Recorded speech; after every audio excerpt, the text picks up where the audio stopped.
Aujourd'hui, c'est Tou Beshvat, Haga Ilanot, et aussi la Iloula de notre maître, Moreno Rabbeinu Rabbeinu Houri, Zecher Sadeh Kadosh Livracha, le fils de Rabbi Haim Houri. Alors hier, on a mérité d'avoir parmi nous Rav Hananel Cohen. Il a parlé sur l'importance du Ta'anit Dibour. Il a parlé aussi sur le Rav.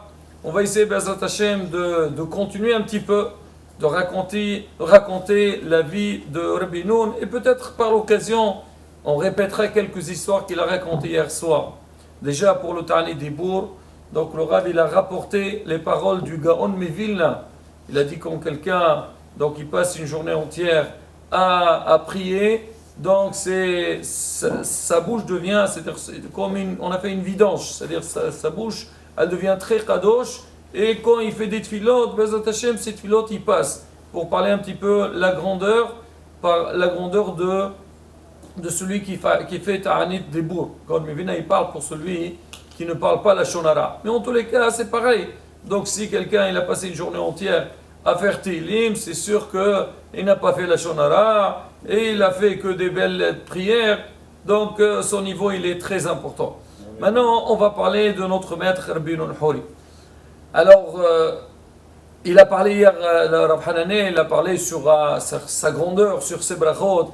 Et une toute petite parenthèse que j'ouvre, que souvent les gens, ils pensent que les gens qui ont des grandes brachot, qui arrivent à bénir les gens, c'est pas des grands lamdanim. C'est des gens, d'accord, ils sont arrivés à un certain kloucha à travers leur chassidout, alors que c'est faux, Rabotai. Justement, le fait que la personne, elle s'est énormément fatiguée dans les mots de Torah, alors elle a essayé de comprendre, de prendre de son temps, et vraiment d'être marmire dans les mots de Torah, c'est ça qui va lui donner la force d'avoir ce qu'on dit, une liaison de connexion directe avec Akadosh Baruch Hu, pour Akadosh Baruch Hu les écoute. Et justement, notre maître Rabbi Noun Houri, il faut voir seulement donc, les paroles qui ont été dites par notre maître Rabbi Meir Mazouz, Shalita, comment il parle, il dit, même qu'on lui a demandé de parler sur Rabbi Noun, il a dit, je ne sais pas comment je vais parler à quelqu'un, à un Kadosh Elyon, et surtout au niveau du limoud. Alors dans son livre Migdolei Israël, que bon, on a parlé pas mal de fois sur beaucoup de rabbanim, et là-bas il rapporte des exemples que il y avait des fois, on avait des grands problèmes de pshat, comment expliquer un pasouk, il y a des mahlokot, comment expliquer, on fait des diyotim. Et Rabbi Noun, il explique d'une manière très très très simple, pour dire que quoi, c'était un gaon dans tous les domaines, seulement parce qu'il était anab. Moi je me rappelle, Baruch Hashem, Zachiti, j'ai mérité d'étudier chez lui. Alors quand il arrivait, le pauvre il avait beaucoup de problèmes de santé, et c'était à la fin de sa vie. Et le pauvre, et je me rappelle, alors des fois, je me rappelle, on étudiait, on faisait l'Agmara, il y avait un marcha, vraiment il prenait peut-être une page entière, et on devait l'étudier. Alors on a dit au Rav, voilà Rav, alors le Rav, vraiment, je me rappelle quand c'était maintenant, il a ouvert l'Agmara, il regarde le marcha, c'est pas un mefaresh facile à comprendre. Il a commencé à lire comme si c'était un journal, il a lu toute la page, il dit ah, très bien. Il a rendu la Gemara à l'élève, il lui a dit, allez, venez, on va commencer le limoud. C'est-à-dire, il a capté tout le marcha vraiment en quelques secondes, pour dire un petit peu sa grandeur, déjà dans le limoud. Maintenant, on va parler de Sarkdoucha. Alors, Sarkdoucha, moi, personnellement, j'avais eu des témoignages donc, que j'ai vécu quand on a vu avec lui en classe, et des histoires qu'il nous racontait. Quand vous avez ce rabbin là-bas, j'étais jeune, j'étais à Bahour. J'étais à la Yeshiva. Oh, j'étais jeune. Oh, je suis toujours jeune. Bon, écoutez bien. Non. Bon, vous voulez dire que ça fait combien de temps l'histoire de ce que je... Non, quel âge vous avez je ne me rappelle pas, on va dire... Bon, d'accord. Alors maintenant, en tous les cas, le Rabbi Noun, alors lui, des fois, il racontait des choses, même sur lui. Et il disait, quand il dit la Gemara, elle dit sur Rabbi, il a dit, moi j'étais Anav. Elle dit, quand on arrive à un niveau de Anava, dire que je suis Anav, c'est pas de la Gava, c'est quelque chose de naturel. Parce que c'est comme ça qu'il faut se conduire. Alors je vous rappelle, alors combien il faisait très attention. Déjà, il faisait attention à ce qu'on appelle Mamon Havero, l'argent qui ne lui appartient pas. Alors lui, comme je viens de le dire, quand il était à la yeshiva, il avait beaucoup de problèmes de santé et il allait souvent aux toilettes. Et lui, il ne voulait pas du tout profiter de la yeshiva. Même quand on lui avait demandé, Rosh Yeshiva, Rabbi Meir, il lui a demandé de venir, il a dit, moi je ne prends pas un centime, parce que je ne sais pas combien je pourrais apporter aux élèves, et je ne veux pas vraiment donner ce que j'ai la possibilité de donner, vu son âge et son état de santé. Mais comme il a dit Rabbi Semah, ce qu'il avait fait, c'était quelque chose d'exceptionnel. Et alors, il ne voulait pas du tout profiter de la yeshiva. Alors, comme il allait souvent aux toilettes, il amenait sa serviette avec lui. Il venait avec dans son cartable et il la mettait sur sa chaise. Et il y avait un bahour, chaque fois que le Rav il avait besoin de quoi que ce soit, il était là pour l'aider. Et chaque fois quand le Rav il allait aux toilettes, il sortait, il lui amenait la serviette pour s'essuyer ses mains. Il se lave les mains et s'essuyait ses mains. Un jour, le bahour, le jeune, il n'avait pas trouvé la serviette du Rav. Qu'est-ce qu'il a fait? Il a pris une serviette de la yeshiva et il a donné à Rav. Le Rav, quand il a commencé à s'essuyer ses mains, il n'a pas fait attention. Après, il regarde. Il lui dit, dis-moi, c'est qui cette serviette? Il dit, non, Rav, c'est rien, c'est rien. Il dit, c'est pas la mienne, celle-là. Il dit, bon, Rav, c'est la yeshiva. Il dit, quoi? Qu'est-ce qu'il fait, le Rav? Il prend la serviette, il l'amène chez lui à la maison, et il la fait passer par la machine à laver, il la lave, après il la ramène à la yeshiva. C'est-à-dire, moi j'ai sali la serviette de la yeshiva, il faut que je la lave. Alors il nous racontait, quand lui, il venait tous les jours, lui il habitait à Shikun He ou Shikun Vav, et il venait à la yeshiva de Kisera Hamim. Alors il dit que lui, chaque jour, il prenait le bus, aller-retour. Alors comment il fait? Il dit, je monte dans le bus, j'achète un ticket, quand j'arrive, je descends du bus, je laisse le ticket dans ma poche, et après quand je repars pour prendre le bus de retour, alors je jette le ticket dans la poubelle, et je monte, j'achète à nouveau. Et c'est pareil, chaque fois quand il va monter à nouveau, il jette le billet du dernier voyage, et il achète à nouveau. Un jour, il est venu, il était un peu en retard. Il a vu le bus qu'il allait arriver, il a eu peur, donc que le bus il va partir. Alors il a sorti son ticket, il a voulu le jeter donc dans la poubelle. Il est monté, il s'est dit peut-être quand j'ai jeté le ticket n'est pas tombé dans la poubelle, peut-être il est tombé à côté. Et à cause de moi, donc les employés de la mairie ils vont travailler plus que d'habitude parce qu'aujourd'hui ils vont ramasser un ticket en plus. Qu'est-ce qu'il a fait pour rattraper ça? Pour un ticket. Alors le lendemain, il a dit je suis venu un peu plus tôt. D'habitude je viens par exemple à 10h moins quart, je suis venu à 9h30. Je suis parti, j'ai ramassé des tickets par terre et je les ai mises dans la poubelle comme ça. Hein. Si la veille, j'ai fatigué donc les travailleurs, les employés de la mairie, aujourd'hui ils vont moins travailler, au moins j'ai rattrapé un petit peu la fatigue que je leur ai causée. C'est un hassid rabotai. Alors autre chose, alors ça c'est des choses qu'il lui nous racontait. Alors il y avait lui toujours, il ne voulait pas profiter des autres. Toujours quand il rentrait, comme je viens de dire, il rentre de la yeshiva jusqu'à Kvishgia, il y avait là-bas le bus, et il partait, il revenait avec ça. Un jour, alors quand lui, il avançait, il y avait un des personnes qui travaillait à la yeshiva, s'appelait Baruch Mizrahi. Il a vu le Rav, il lui a dit, Rav, voilà, vous allez rentrer chez vous, écoutez, moi je suis en voiture, je vous accompagne. Il a dit, non, je ne veux pas que tu te fatigues pour moi. Il lui a dit, Rav, c'est le même chemin que vous allez.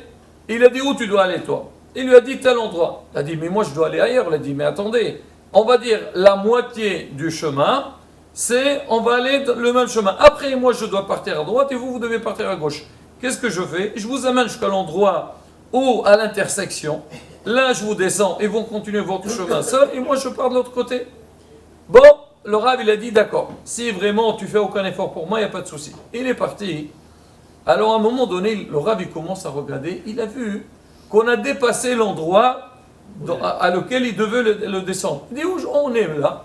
Il dit, non, Rav, c'est rien, bientôt on va arriver chez vous. Et il lui a dit, qu'est-ce que je t'ai dit? Je ne veux pas profiter. Allez, descends-moi ici. Il n'avait pas le choix. Il arrête la voiture et le Rav il descend. Et qu'est-ce qu'il fait le Rav? Il fait une marche arrière sur tout le chemin que donc, ce monsieur il a fait profiter avec sa voiture. Il a fait une marche arrière. Après, il a continué son chemin pour aller chez lui à la maison. Ça veut dire quoi? Il ne voulait pas du tout profiter. Alors j'ai lu dans le livre Migdoli Israël, il raconte, une fois, à l'époque, pour ceux qui se rappellent, alors comment on appelait au téléphone? il y avait dans, bon, là, qu'on appelle le téléphone Tsibouri, dans les cabines, et on parlait avec Asimone. Il y avait des Asimone, ne mettez pas des pièces ou la carte. Et le Rav, il a mis l'Asimone, il commence à parler, et il voit que la conversation a duré longtemps, et l'Asimone, la pièce, elle n'est pas tombée. Il a dit, c'est pas possible. Il a regardé combien de temps, il a dit, j'ai parlé sur le compte de Bezek, donc sur la France Télécom en France. Qu'est-ce qu'il a fait? Il a arrêté sa conversation, il a évalué combien de temps il a parlé, c'est-à-dire qu'il a profité donc sur Bezek, il a demandé à quelqu'un combien ça coûte la minute qu'on parle au téléphone, il a comptabilisé, donc combien normalement il aurait dû payer donc pour cette conversation. Alors il va à la yeshiva, il demande à ses élèves, écoute, tu m'achètes des timbres pour, on va dire par exemple, il a parlé pour 5 shekels. Tu m'achètes des timbres pour 5 shekels. D'accord, le Rav il veut des timbres, il a acheté des timbres. Il lui amène, il lui dit maintenant tu les déchires tous les timbres. Et pourquoi là? Il lui a raconté l'histoire. Hier j'ai profité, ça fait que l'État, il a perdu 5 shekels à cause de moi. Moi je ne veux pas profiter, il a déchiré tous les timbres et les a jetés. Regardez la grandeur, la hassidoute. Alors encore une histoire, son fils, alors il y a la yeshiva Tamarian à Beersheba, aujourd'hui je crois qu'il s'appelle yeshiva Rabbi Haim Houri, et on l'a appelé de la yeshiva là-bas, son fils il l'a appelé pour des questions d'halakha, de limoud, et ils en parlaient. Après qu'il a répondu sur toutes les questions, son fils il a commencé à lui poser des questions, comment tu vas, comment ça va la famille. Alors avant de finir, le Rabbi Noun il dit à son fils, dis-moi, combien de temps on a pris en plus sur les questions que tu as posées? Il dit, j'ai pas compris votre question, papa. Il dit, bon, tu m'as appelé pour des questions d'halakha, oui. On va dire ça a pris un quart d'heure. Après, on est resté combien de temps jusqu'à la fin de la conversation? Il dit, bon, je sais pas, on est resté 5 minutes. Il dit, regarde combien ça coûte 5 minutes au téléphone parce que j'ai profité de l'argent du téléphone de la yeshiva. Bon, les téléphones, c'était pas des forfaits. Et moi, je dois payer la yeshiva pour, disons, le temps que j'ai profité de l'appel de la yeshiva. Regardez, Rabotai, c'est quoi cette hassidoute, cette grandeur, cette doucha. On raconte sur un rave à Bnei Brak qui s'appelait Rabbi Moshe Haddad Burta. Alors c'était un muqoubal, on raconte sur lui, que lui il voyait la personne, il dit, toi tu as fait telle et telle chose aujourd'hui. Un jour, il y a un des talmidim ou des abrechim qui devait étudier, alors il devait monter faire la tfila. Il lui dit, non, toi tu ne montes pas. Il dit, pourquoi là, qu'est-ce que j'ai fait? Il lui dit, aujourd'hui tu t'es énervé sur ta femme, et tu t'es mal conduit avec elle, tu ne peux pas, ta prière ne va pas passer. Allez, c'est pas grave, bien sûr, il a dit tête. Pour dire la grandeur de ce rab-là, Rabbi Shlomo Ammar, Shalita il raconte, il y avait lui et un autre Rab Boiron, et eux à l'époque, donc pour être titré Dayan par l'État, il fallait passer par ce qu'on appelle comme des natsba'a, comme des élections, être élu. Et ce jour-là, il était en train d'étudier avec ce Rab-là, Burta.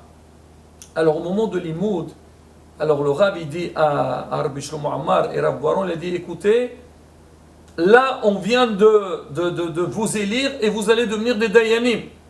Et comment ça? Et je vous ai dit, regardez l'heure. Et effectivement, quand ils ont fini le cours, alors on leur a annoncé qu'on les a choisis, on les a élus pour être Dayan, et c'était alors que ce Rab il a dit. Alors pourquoi je raconte ça?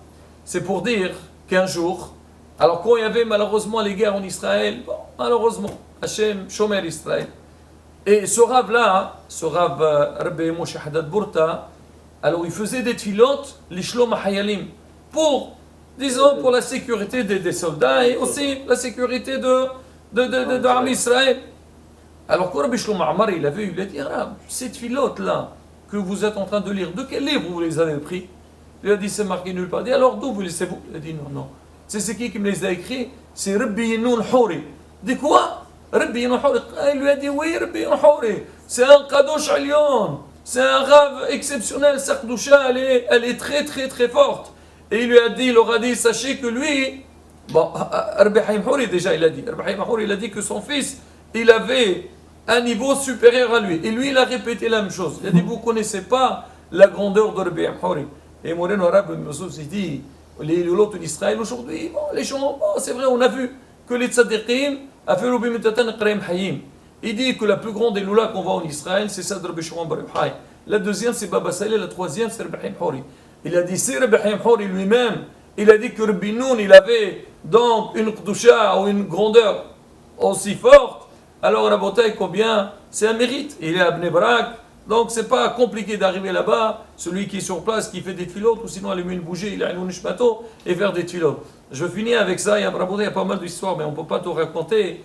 Alors, on dit que lui, le pauvre, il était malade.